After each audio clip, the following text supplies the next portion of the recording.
Okay, good evening, Abdiel. How are you? Good, good, good. Hi, thank you for having me. Good. Thank you for coming on and meeting with me. I know schedules are really busy right now, especially with the holidays. So thank you for taking this time out. Yes, no, thank you for um being able to see me today. Definitely, definitely. So I deal a lot with families and couples and individuals. So working with those interpersonal relationships. So I'm really happy that you made the time to come in today and talk about the struggles that you've been working through in your family.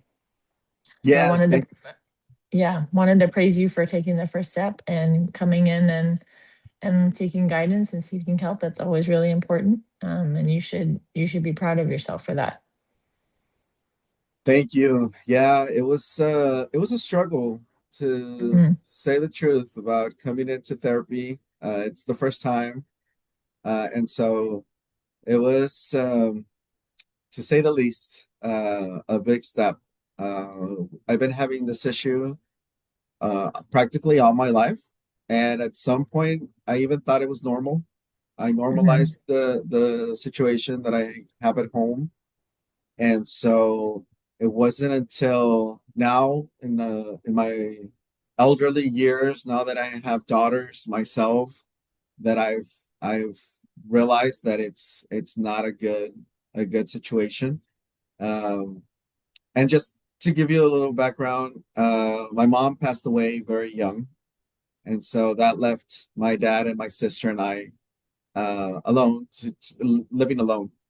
My dad took the role of both parents our whole life. My sister is 3 years younger than I am, and so we had a fair, good childhood. Um, no major issues. Uh, but ever since we were little, I noticed the different treatment between uh, my dad towards my sister and towards me. And I always thought that it was because she was a girl and I was the boy, and so he had to toughen me up and he had to show that tough love. Um, but it grew over the years. No matter what accomplishment I have in life, or if I graduated college, or if I went into the military, or if I got this new job, it was always a, a critical comment towards what I was accomplishing in life. Never good enough, uh, never up to his standards. And lately, I've even realized that when bad things happen to my sister, because of bad decisions or just you know not not planning properly in life, that he's always thrown it as far as up. It should. I don't know why it happens to her. It should be happening to you. And Oh. so it's always been that constant back and forth um, of wanting to talk to him on a personal, on an adult level. Mhm. But I think he always sees me as still this scrawny little kid who doesn't know anything, and I should just be quiet and listen to what he says as my father. So it's been ongoing for years now, and I finally took the opportunity to come in and talk to somebody outside of the family, because I've never mentioned it to anybody. I mean, I've had Wow. family members who kind of make those little remarks that I don't know why your dad is so harsh, or I Mhm. don't know why your dad does this and that. But Mhm. this is the first time that I come up to really talk to somebody with. Wow. Well, I'm so glad you did. That's a long time to carry around um, that pain. So I'm really glad you're starting to come in and do the work and see if we can help alleviate some of that for you. Um, so we won't be able to cover everything in one session. So this will sort of be introductory. I want to try a couple things in this first session just to sort of lay the groundwork. And then as we go through our next few sessions, we can work through them some more and maybe try some other things instead or in addition to this. Mhm. So one of the one of the exercises I want to go through with you today, and this is something that doesn't require a whole lot of it requires intentionality, but nothing really has to change and in Mhm. your exterior circumstances. It's really just about changing your mindset. So um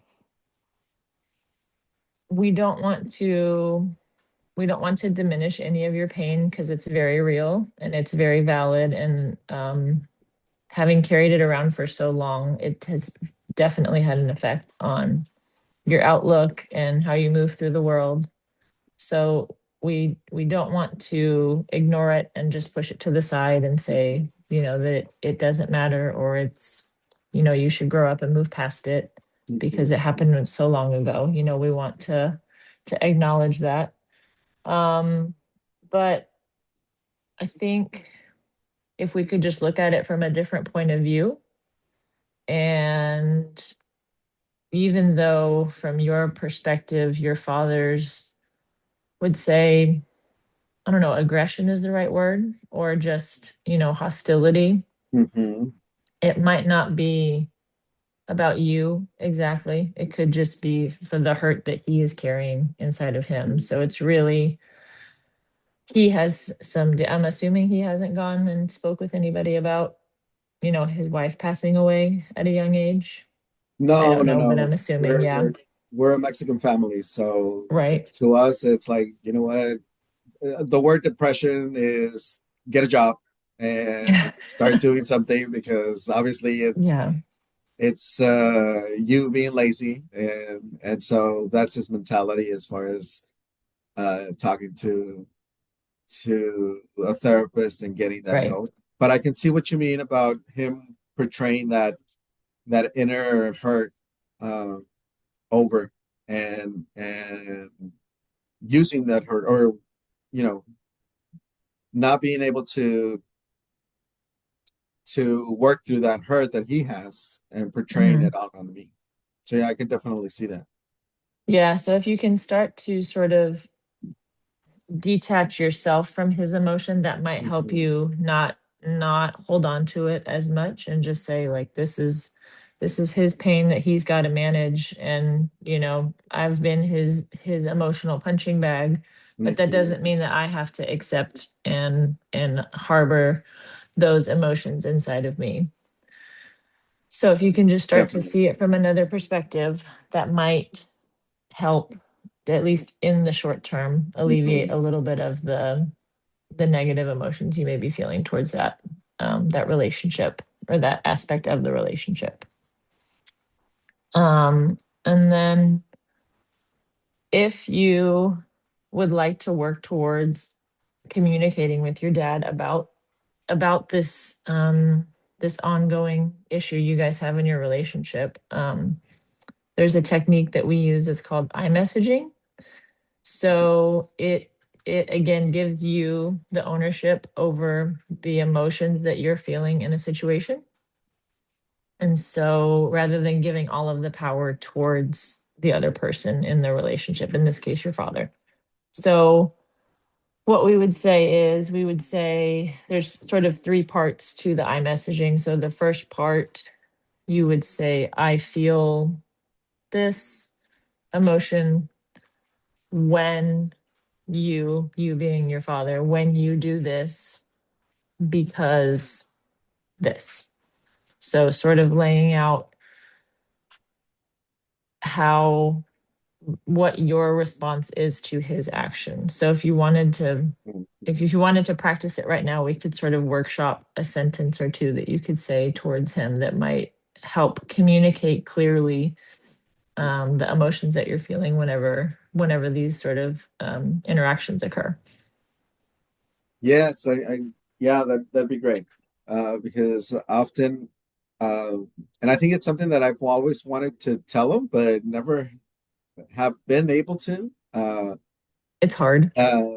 to be able to tell him that I feel attacked and unloved Mhm. when he criticizes um, my life choices, thinking that they're good life choices of getting my Mhm. degree, getting the work that I've done, and the employment that I have. But yet I feel that you minimize my achievements because I'm not my sister, and that you Mhm. wish these accomplishments that I have were accomplishments my sister had. But yet I feel like you feel frustrated with me because I'm the one with the accomplishment and not my sister.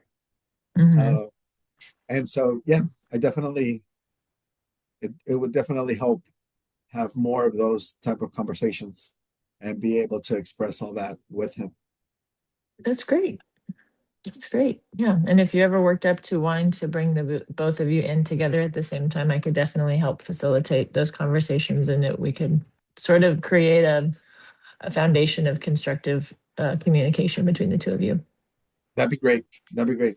I think Perfect. once he's in, it'll be a lot easier having a third person Hmm. that's not family related Hmm. to mediate.